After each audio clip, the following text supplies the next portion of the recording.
रात्रि में जब हमर मरद करेला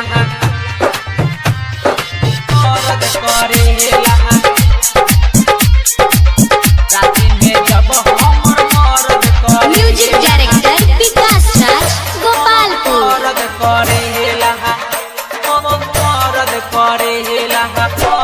करेला सुना ये सखी हमारा सैया के खेला हमरो के बहुते तन करेला हमरो के बहुते तन करेला। सुना ये सखी हमारा सैया के खेला हमरो के बहुते तन करेला। रात में जब तक हमर धरेला दहिया सखी बहुत दर्द करेला। रात्रि में जब हमर मरद करेला दहिया सखी बहुत दर्द करेला। रात्रि में जब हमर मरद करेला डीजे विकास मां लक्ष्मी रिकॉर्डिंग स्टूडियो पिपरा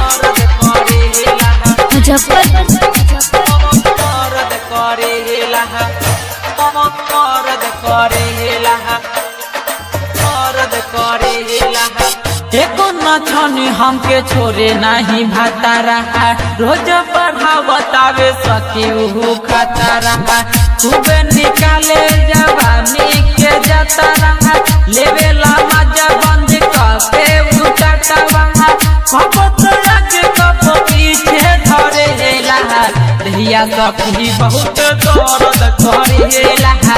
रात्रि में जब जब हम मरद करेला दहिया सखी बहुत दर्द करेला। रात्रि में जब हमर मरद करेला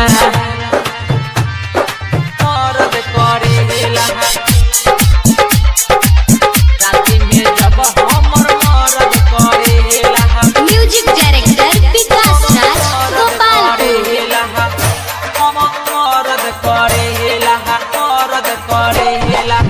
तूफान भातार नहीं करेल हयाता रहू दिन प दिन हो जाता रह पाता रहू माने न बतियाऊ के तनो मनाई खाली बोले सूरज औरी चढ़ाई हमरो भतार हम पे बहुते मरेला दहिया सखी बहुत दर्द करेला।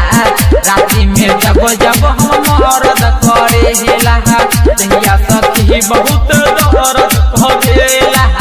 रात्रि में जब हमर मरद करेला सुना ये सखी हमारा सैया के खेला हमरो के बहुते तंग करेला। रात्रि में जब तक हमर धरेला दहिया सखी बहुत दर्द करेला। रात्रि में जब हमर मरद करेला दहिया सखी बहुत दर्द करेला। रात्रि में जब हमर मरद करेला मां लक्ष्मी रिकॉर्डिंग स्टूडियो पिपरा।